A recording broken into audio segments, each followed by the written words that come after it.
Okay, for this video, we're going to work on making a digital hallway pass with the use of Google Forms. So the first thing you'd want to do is open Google Chrome. Make sure that you're logged in, which I am.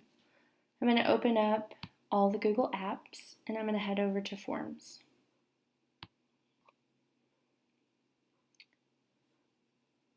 I'm going to start with a blank hall pass, or just a blank Google form to create my hall pass. I'm going to give this a name, hall pass, and it'll put the name up there as well. And then my first question is I'm going to have students log in and out without their name. I don't want them to use their name. I want them to use their student ID. That way this will help eliminate students signing out with the wrong information. Most students know everybody's name, however we don't know everybody's student ID. So the first thing is the student's going to enter their student ID number. And I want that to be a short answer, so they'll type in the number. I'm going to add a new question. And this one I'm going to make multiple choice like it is. This would be my checking out.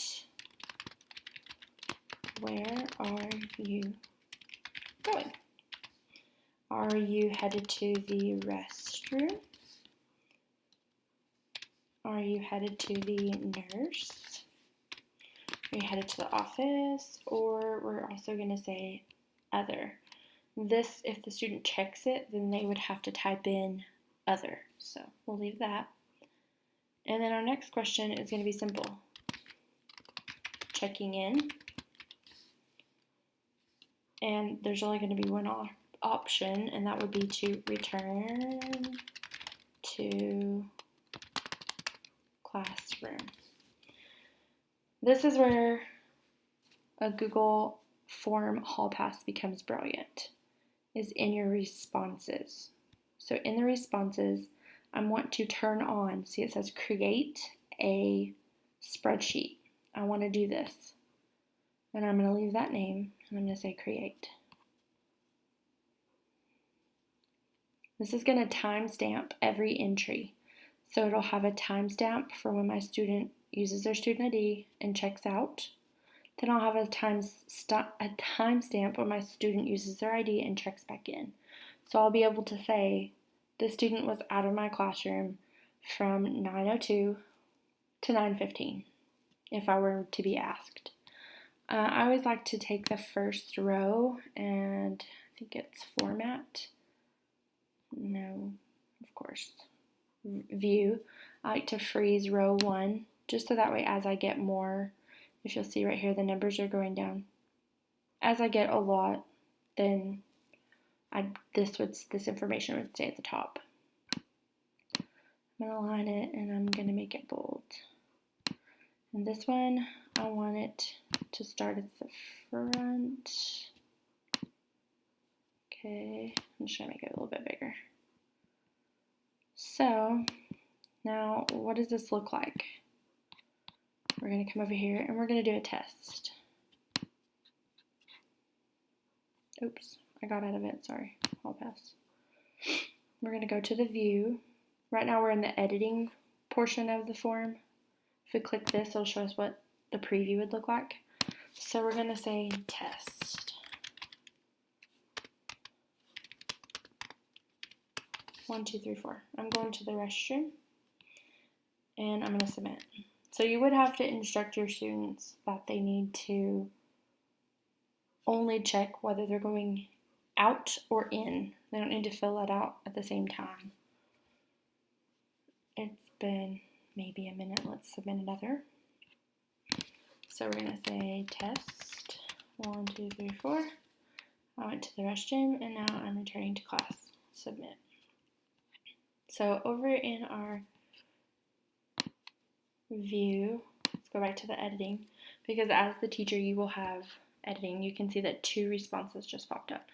Now for every day, depending how many times each student goes to the restroom, depending on how many students you have this number could be really big. So just keep that in mind. You click on responses and you'll be able to see the information. You can see it as in a summary, so it's going to show you all responses. You can break down where your students are going the most. You can break down whether we're checking out or checking in more, which hopefully it's equal. You can check them individually. So you can flip through, let's say you have 200, we only had 2 responses, but you could flick through. If you got to one where it was, your proof of a student being gone from class for 20 or 25 minutes, you could find it and then print it.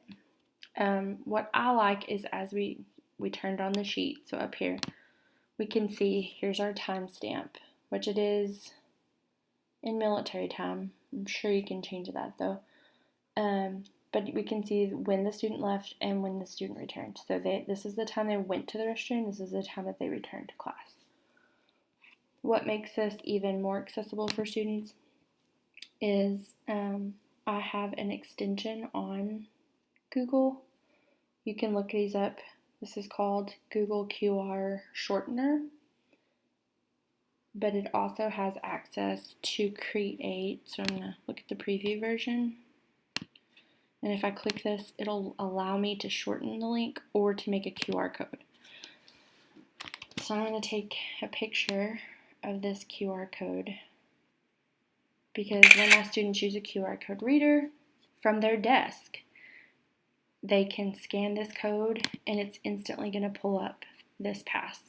They can fill it out and they can go to the restroom. I can have these posted throughout the classroom or at their desk or at their stations, and I would want to name this Hall Pass. And that's it.